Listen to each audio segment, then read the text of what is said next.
So good morning and welcome to Wellspring. It's wonderful to see all of you here today in person. And while I can't see you, I know you're out there in Zoom land, and we know that our energy goes out to you as well, and we feel your energy. So we start with a few announcements. As you all are aware, those of you who are coming are aware of this, Early Birds is on Sunday mornings at 9:30 via Zoom. Those of you who haven't been here, come join us.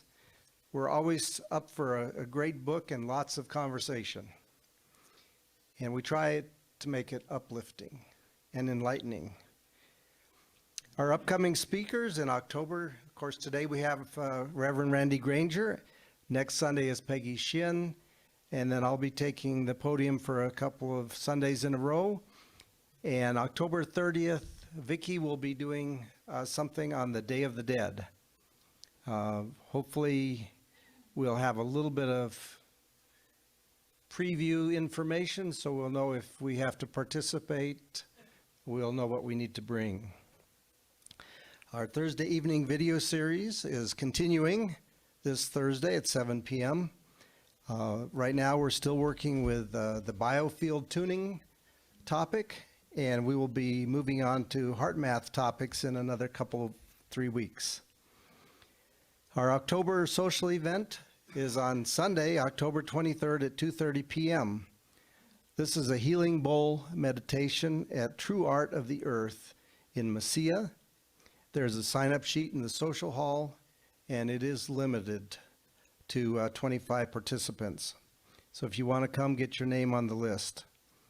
As that has been explained to me, we will be bathed in sound from the sound bowls, and there will be obviously some conversation and explanation about what's going on. And then afterwards, those of us who are inclined are going to go have dinner at La Posta. The New Thought Ladies Luncheon is coming up on Thursday, October 27th.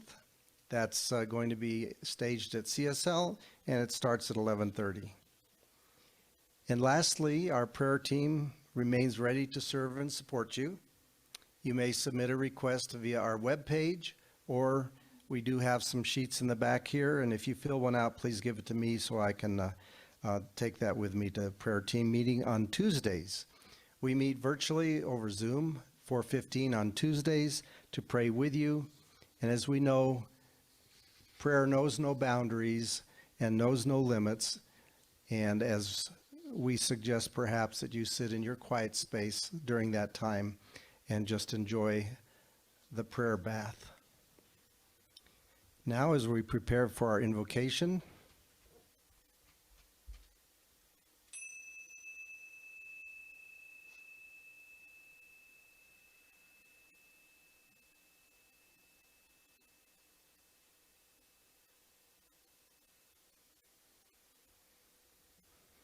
at the sound of that chime, we automatically touch deeply into ourselves and touch the presence of that one great spirit that is all,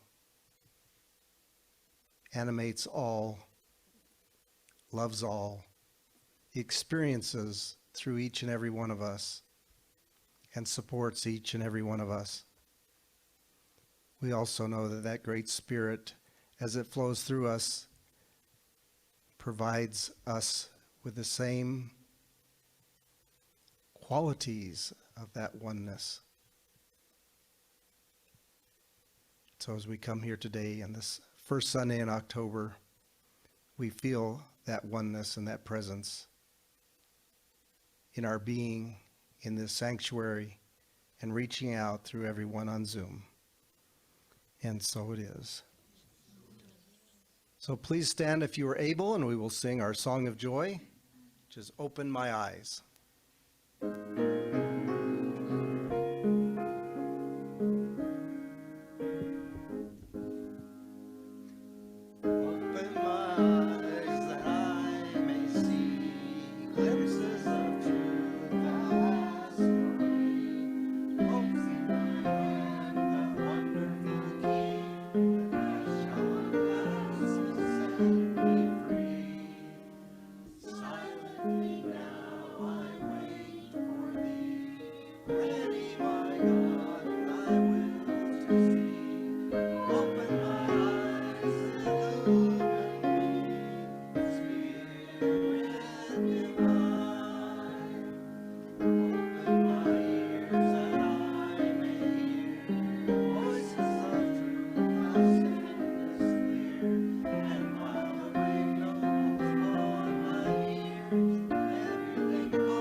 Open my mouth and let me bear gladly the warm truth everywhere.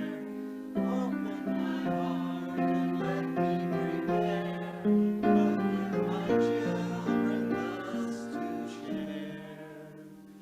Silently now I wait for thee, ready, my God, thy will to see. Open my eyes and open me, Spirit divine. And if you choose to remain standing, you can recite with us our vision, mission, and affirmation. And by the way, in case you didn't know, the vision, mission, and affirmation are also on the handout sheet. So if you have trouble seeing this because I'm standing in the way, I'll try to get out of the way. Our vision, to elevate spiritual consciousness in our world. Our mission, to support individuals' spiritual quests through celebration, study, counsel, loving fellowship, and service. And our affirmation, I know that everything is either love or a call for love. So I commit to showing up as love for myself, for others, for this spiritual community, and for all who cross my path. I am love in action in the here and now. Thank you. You may be seated. And today we have Reverend Randy Granger for our special music. And while he's coming up and getting ready, I want to call your attention to a couple of events that he's going to be putting on over this next few weeks. And Saturday, the 8th of October at 6:30, he'll be at the Doña Ana Arts Council. And then the 10th of October at 7 p.m., he will be at White Sands National Monument for the Full Moon Concert. Those of you who've been to that before know what a wonderful time that is. And so here we are, Randy. They're a national park now, so we have to really give them their due. This is a song called the Crane Dance song. If you've ever seen cranes when they're getting together, they do this elaborate, beautiful dance. And I saw them out at the Bosque del Apache, and they inspired this song.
Thank you, Randy. Let me do our reading. We're in a new month, and the October Signs of Minds are over there. So if you need one, avail yourself of them. And so I'm going to read from Sunday, October 2nd. Some of the ancients spoke of the karmic law, or what today we call the law of cause and effect, as results or fruits of our actions. If we would have these fruits abundant, we must think of the essence as forever passing into form, forever flowing around us, pressing against us, flowing out into everything we do, flowing into health, happiness, and prosperity. If God is in all events, then we should go forth gladly to meet them, not only in the stillness of the evening or the quiet of midnight, but also in the rising tide of human endeavor when the spiritual sun climbs high, flooding the earth with its effulgent glory, is the presence of God revealed. So with that, I will turn this podium over to Reverend Randy Granger.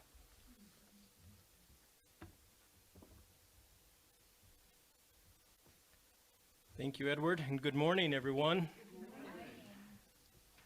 Even those of you in Zoom land, as Edward calls it. I like that word.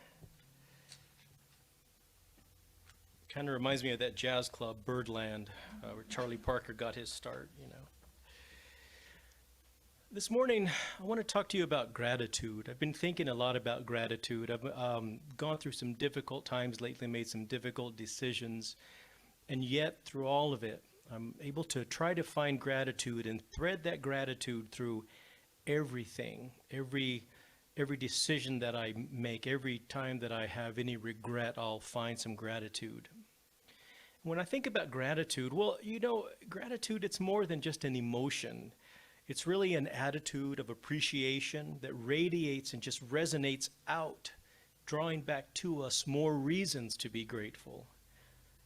It is the realization that in this moment, all your needs are met. If you really think about that, that's amazingly powerful.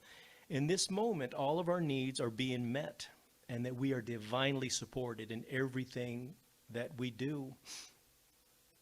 There's a story about two dragonflies that I think really illustrates how gratitude can expand our view of our lives. There were these two dragonflies that were sitting around a pond one day. They're kind of talking about the cosmos, existential things, as dragonflies do. You know? One dragonfly asked the other, "So do you believe in heaven?" And the other says, "I think so." And he said, "Have you ever seen heaven?" And says to the other one says, "I don't know. I don't actually know that I have seen heaven." So they say, "Well, let's go look for it then." Then they fly off on their adventure. And they flew above the pond and they didn't see heaven. But they did notice how beautiful the pond looked from up there. And they flew up above the clouds and they didn't see heaven up there either. But again, they noticed the trees and the meadows. And they continued on their way above Earth's atmosphere. And then the moon looking everywhere for heaven. And they didn't see heaven anywhere. In fact, they didn't even know if they were up or if they were down. They couldn't tell.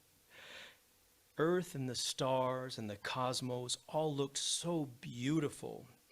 And so they decided to make their way back to the pond, noticing how lush and green and shiny that everything was in their home. The first dragonfly asks, "So are we in heaven?" And they both in unison say, "I believe we are." Therefore, by giving them a new perspective, they realize, indeed, this is heaven. Don't judge each day by the harvest you reap, but by the seeds you plant. So said Robert Louis Stevenson. Who raised a garden this summer? Nobody? I did. I raised a garden this year, and you know, I had ambitions. Back in January, I started the seedlings in my bathtub, and I had floodlights hooked up to the shower curtain that I had lowered all the way down, and they were growing, and they started to grow, and I realized how much commitment they take and how messy a garden is. It requires faith, good electricity, a good timer, vision, tending, and lots of cleanup. And then I grew tomatoes, and I grew squash, and I grew basil and peppers. I set them up on a drip system with a timer. I kept kitchen scraps that were slimy and gross, but the worms loved them. So I was glad to have worms. And then summer came, and early, I think, and it got really hot out, and the early monsoons started, which are a blessing, of course. I don't want to curse them at all. Thank you. But they came, and then it got really muggy outside. And then the mosquitoes came. I was really hoping I had some dragonflies then. Let's go. But I had some other obligations, and so my garden became a bit overgrown. And I felt kind of overwhelmed when I realized that the zucchini, if you've ever grown zucchini, you know what I'm talking about. One day they're a blossom, the next day they're 3 feet long. Yeah. When I didn't even see them. If I had a little camera on them, you could probably see them grow. You can't do anything with a zucchini. I mean, there's only so much bread you can make from those zucchini. So I tried to hide them in my neighbor's cars, but they park in the garage. So anyway, I still have some zucchini if anybody wants any. But so, it kind of made me realize this metaphor, that we as New Thought people, we understand planting seeds to manifest our desires and our intentions. And we understand how you have to nurture, you have to weed the doubts and weed the negative thoughts out of your garden, tend to our dreams and that. But likewise, our unconscious thinking will create and attract unwanted situations, kind of like tossing random seeds out to a fertile soil. What I've also learned is that you can't plant bell peppers and expect green chili, in other words. So our intentions need to be clear, and our intentions, when we do them in the sense of gratitude, there's a nice way to help us do that, which I'm going to talk about. But in this season of harvesting, I think I was wondering, what can we do, to sow and to plant and to cultivate the world that we want to experience, not only for ourselves, but for all the beings on earth, all the creatures on earth. I sometimes think that appreciation is the fertilizer and that gratitude is the rain for our dreams in our garden. So here are some ways that I have found and that I discovered, did a little bit of research on, but some practices that I've done throughout my life as a New Thought follower. One is to have a gratitude jar. Between now and the end of the year, you can write down little things to be grateful about from that day. It could be something like a friend who reached out to you, or you felt particularly blessed to be living in your home, or something good happened that's unexpected. And on New Year's, you can go through these and reflect on them on 2012 as we enter 2023 already. But remembering all the things that you were grateful for, and just look at them, and you can be intentionally grateful for all these little things that happen and move forward into the next year by carrying that into the next year. One other way I found to increase gratitude is to send gratitude notes to friends and family, letting them know all they do for you. The art of thank you cards is dying, and I think it's time to bring it back. In fact, during the pandemic, I wrote a number of letters. Did any of you wrote right? Isn't it beautiful? Handwritten letter. I had to work on my penmanship for my mother a little bit, but she understood it. And so writing letters to people just to let them know that we're thinking about them, because people don't know we're thankful for them unless you let them know. This can be geared to something specific that they did for you, like helping you out with something. They took their time and resources being for you when you needed them, or simply, I'm so thankful you're in my life and I miss you dearly. That's a good way to do it. Yesterday morning, I played for a life celebration memorial for a 25-year-old woman who had taken her own life last week. And I'm there and I'm watching all of these people. It was way out on the, over there by, the East Mesa off of Highway 70. And I got lost several times. It wasn't my fault, it was Siri. But it was out there, and there's horses out there, and then there's dirt, and there's goat heads everywhere. I'm still pulling them out of my shoes. But I'm looking at all these people, and I'm thinking, all these people loved this person, and they loved her, and some of them probably let her know, and sometimes it's just not enough for a person's journey that they...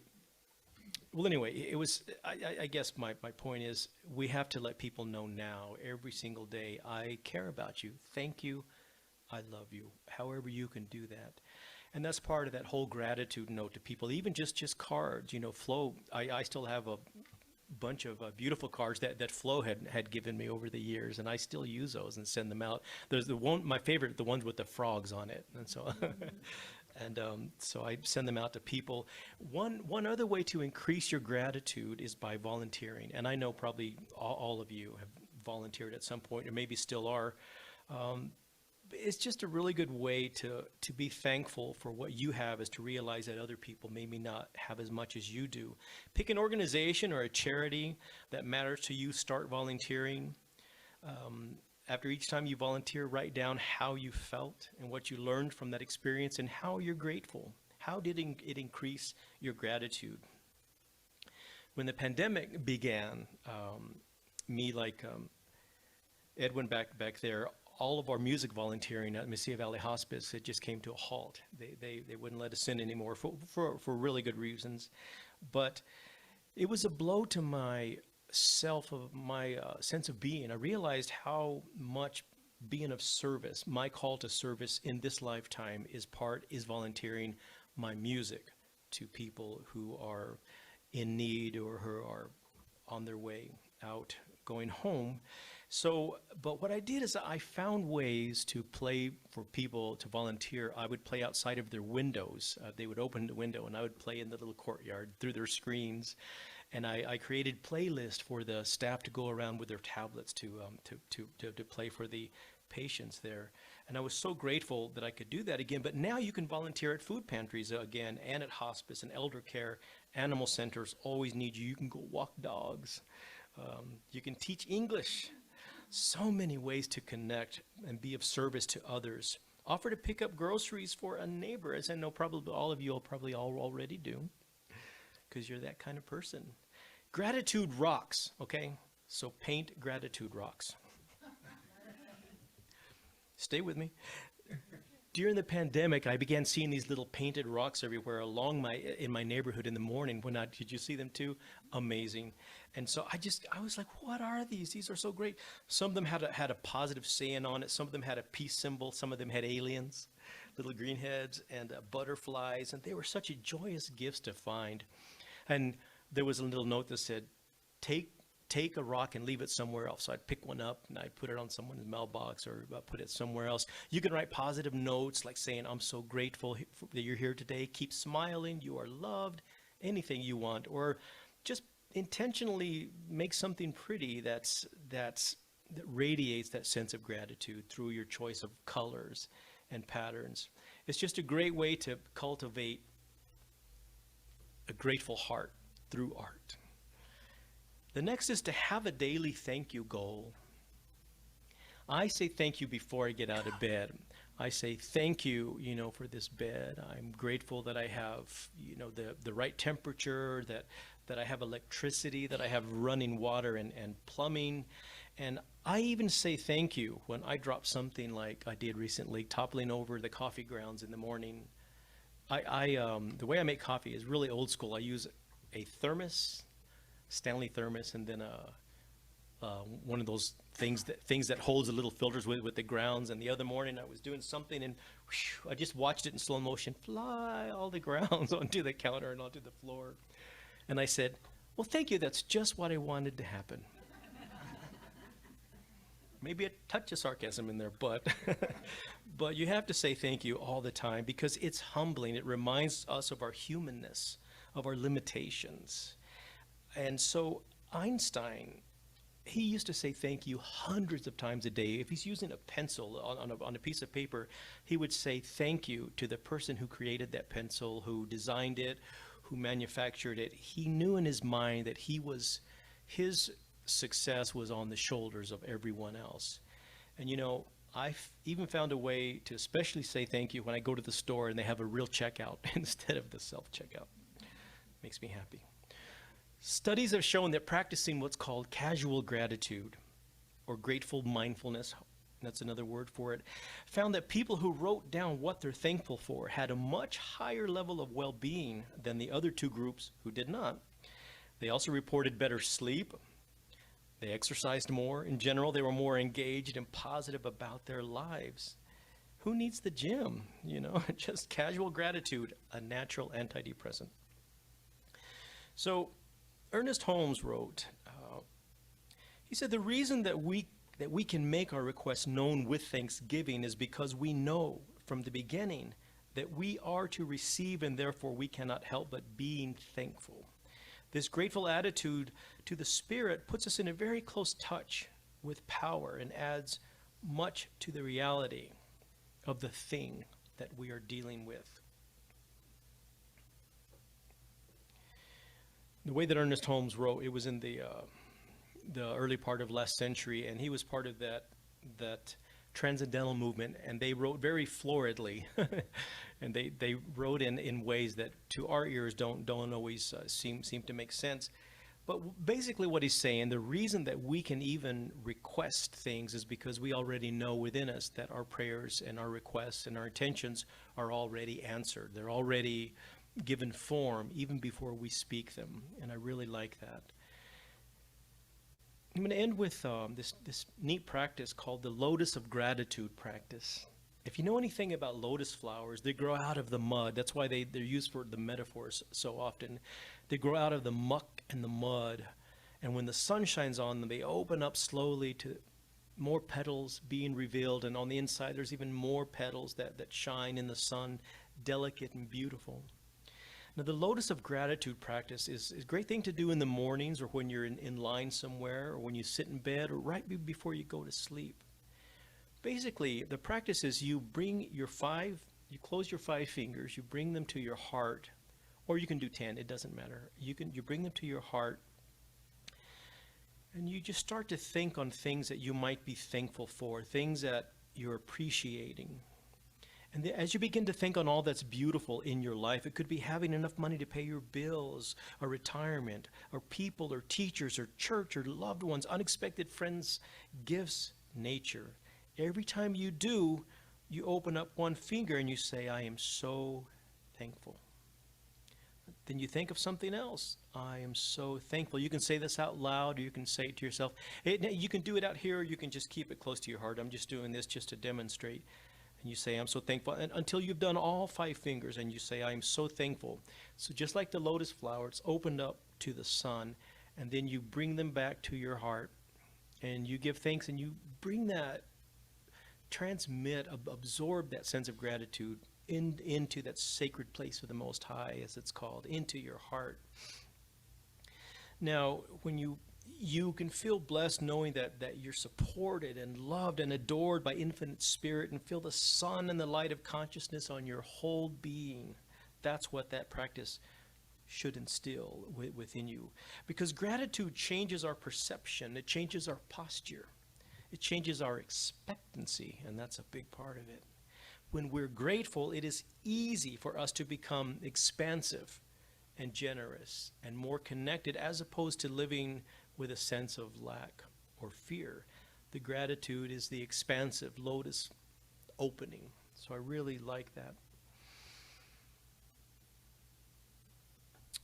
I was looking around for prayers of gratitude, and I have this really great book that Martha had introduced me to. It's prayers from, it's 365 days of prayers that I have on my Kindle. Prayers from every culture and all over the world, all the spiritual traditions. And this is a beautiful one that I've come across. It's a Native American prayer of gratitude. And like the 2 dragonflies, when we expand our view and we see that we have always been whole, we have always been in heaven right here and now. So as this week comes on, forgive, forget, let go, appreciate, practice gratitude, and say thank you, thank you, thank you, often and always. As Thomas Merton wrote, if the only prayer you say is thank you, it will suffice. So let's go ahead and let's put our feet on the ground if you're able to, and close your eyes if you're comfortable doing that. And just count your breath inwards, count to 4 and hold it. And when you exhale, do it to the count of 5.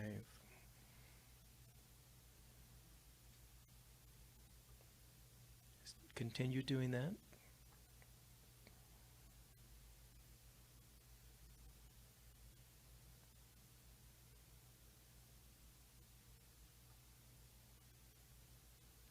being mindful of our breathing and our breath is a great way to enter into gratitude. We don't even have to think about breathing. There's a consciousness within us and a creator that loves us so much that put an intelligence in our cells, in our very cells, so that we can continue to breathe and our heart can continue to beat. Even that is a reason. When you can't find a reason to be grateful, that's enough right there to just focus on that. Now think of something that you're particularly grateful for. Whatever comes to mind is probably the right thing to focus on. Maybe a person you're grateful for. Maybe something happened this week. And smile from your heart. Let your heart begin to smile. And let that feeling of gratitude just radiate for today, for right now. All of our needs are being met. Say thank you to that intelligence behind it. Great and eternal mystery of life, creator of all things, I give thanks for the beauty you put in every single one of your creations. I am grateful that you did not fail in making every stone, plant, creature, and human being a perfect and whole part of the sacred hoop of life. I am grateful that you have allowed me to see the strength and beauty of all my relations on this earth. My humble request is that all of the children of earth will learn to see the same perfection in themselves and others. May none of your human children doubt or question your wisdom, your grace, your sense of wholeness in giving all creation a right to be living extensions of your perfect love. Blessings go before me. Blessings go behind me. Blessings are above me. Blessings are below me. There are blessings all around me as I walk in grace and beauty all the days of my life. Thank you, Father, Mother, God, Spirit. And so it is.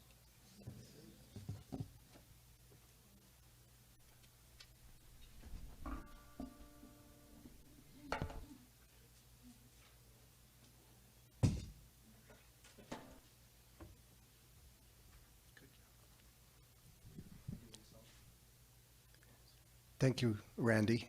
And how about we give him a round of applause? Now you're doing a song.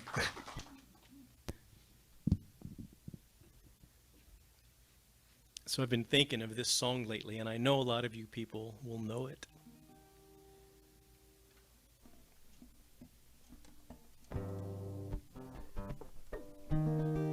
So you're welcome to sing along.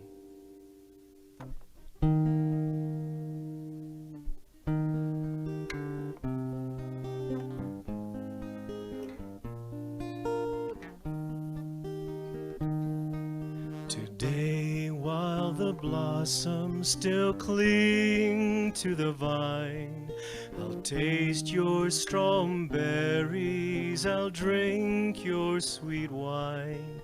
A million tomorrows shall all pass away, ere I forget all the joy that is mine today. I'll be a dandy and I'll be a rover. You'll know who I am by the songs that I sing. Today is my moment and now is my story. I'll laugh and I'll cry and I'll sing. Today, while the blossoms still cling to the vine, I'll taste your strawberries, I'll drink your sweet wine. A million tomorrows shall all pass away, dare I forget all the joy that is mine today? I can't be contented with yesterday's story. I can't live on promises winter to spring. Today is my moment and now is my story. I'll laugh and I'll cry and I'll sing. Today, while the blossoms still cling to the vine, I'll taste your strawberries, I'll drink your sweet wine. A million tomorrows shall all pass away before I forget all the joy that is mine. Before I forget all the joy that is mine. Before I forget all the joy that is mine today.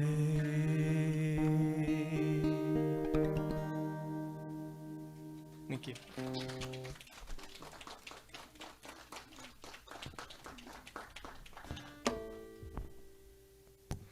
Thank you, Randy. I'm looking back there at Judy, and could you bring up our offering basket, please?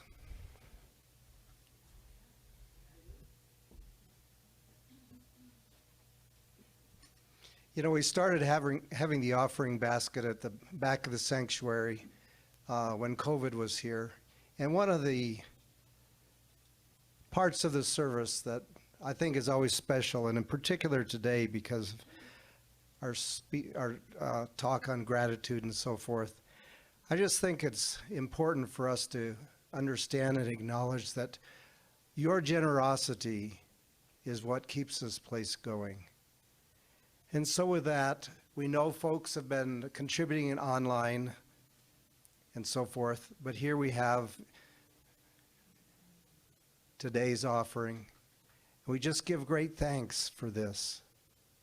We know that the offerings of money and volunteerism and so forth is appreciated. It's appreciated twice. It's appreciated once by us, and it's appreciated as we tithe from this to the community around us. And then, above all, it's appreciated by your spirit as you acknowledge the flow of that abundance of that great spirit. So we bless these and gifts and know that it is multiplied throughout our community. And so it is. Thank you. You can just take it back there. All right, and we thank you for joining us today.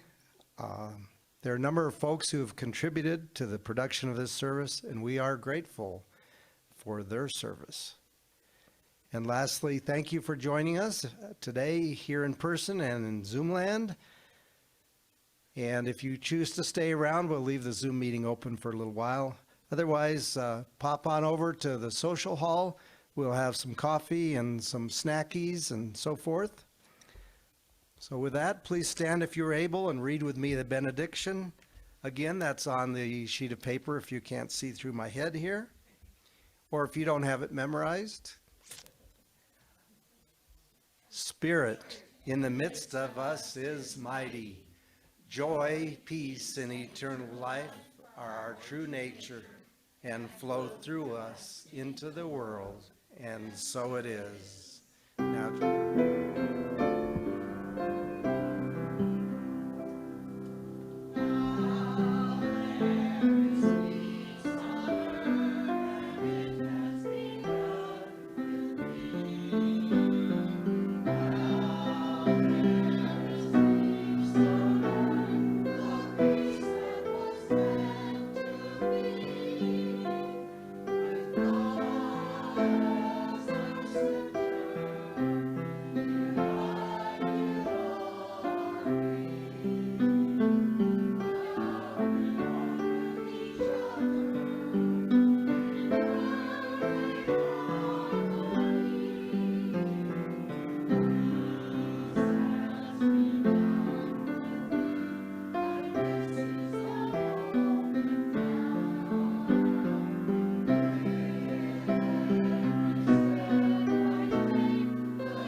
Thank